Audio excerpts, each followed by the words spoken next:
ಸಾರ್ವಜನಿಕರ ಸುರಕ್ಷತೆಗಾಗಿ ಬಾಗೇಪಲ್ಲಿ ಕ್ಷೇತ್ರದ ಪರಾಜಿತ ಅಭ್ಯರ್ಥಿ ಸಿ ಮುನಿರಾಜು ಸಾರ್ವಜನಿಕರಿಗೆ ಹೆಲ್ಮೆಟ್ ವಿತರಿಸಿದರು.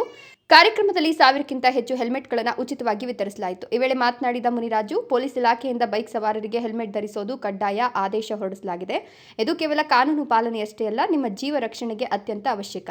ಮನೆಗಳಲ್ಲಿ ತಂದೆ ತಾಯಿ ಹೆಂಡತಿ ಮಕ್ಕಳು ನಿಮ್ಮ ಸುರಕ್ಷತೆಗಾಗಿ ಕಾಯ್ತಿರ್ತಾರೆ. ರಸ್ತೆ ಅಪಘಾತಗಳಲ್ಲಿ ಅನೇಕ ಅಮೂಲ್ಯ ಜೀವಗಳು ನಷ್ಟವಾಗ್ತಿವೆ. ಈ ಹಿನ್ನೆಲೆಯಲ್ಲಿ ಸಾರ್ವಜನಿಕರ ಹಿತದೃಷ್ಟಿಯಿಂದ ಹೆಲ್ಮೆಟ್ ವಿತರಣೆ ಮಾಡಲಾಗಿದೆ. ಜನರು ಯಾವುದೇ ಕಾರಣಕ್ಕೂ ಹೆಲ್ಮೆಟ್ ಧರಿಸೋದನ್ನು ನಿರ್ಲಕ್ಷ್ಯ ಮಾಡಬಾರದು ಅಂತ ಮನವಿ ಮಾಡಿದರು. ಗುಡಿಬಂಡೆ ಪಟ್ಟಣದ ಸಾರ್ವಜನಿಕರಿಗಾಗಿ ತಮ್ಮ ತಂದೆಯ ಸ್ಮರಣಾರ್ಥವಾಗಿ ಹೊಸ ಆಂಬ್ಯುಲೆನ್ಸ್ ಶೀಘ್ರದಲ್ಲೇ ನೀಡೋದಾಗಿ ಘೋಷಿಸಿದರು. ಇದರಿಂದ ತುರ್ತು ಸಂದರ್ಭಗಳಲ್ಲಿ ಪಟ್ಟಣದ ಜನರಿಗೆ ತ್ವರಿತ ವೈದ್ಯಕೀಯ ನೆರವು ದೊರೆಯಲಿದೆ ಎಂದರು.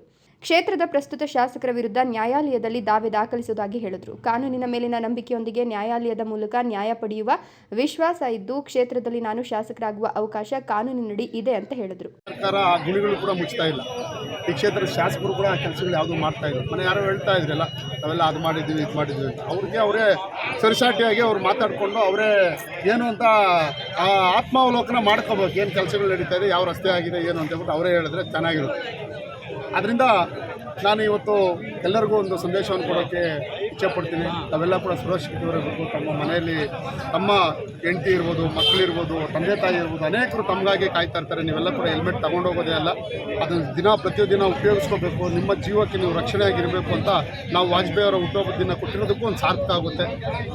ನಮ್ಮ ರಾಜ್ಯಾಧ್ಯಕ್ಷರಾದಂಥ ವಿಜಯಣ್ಣವರ ನೇತೃತ್ವದಲ್ಲಿ ನಮ್ಮ ಜಿಲ್ಲೆಯ ಏನು ಈ ಭಾಗದಲ್ಲಿರ್ತಕ್ಕಂಥ ಸಂಸದರು ಸುಧಾಕರನ್ ಅವರು ಕೂಡ ಒಂದು ಅವೇರ್ನೆಸ್ಸನ್ನು ಮೂಡುವ ನಿಟ್ಟಿನಲ್ಲಿ ಎಲ್ಲ ಕೂಡ ಈಗಾಗಲೇ ಮಾತಾಡಿದ್ದಾರೆ.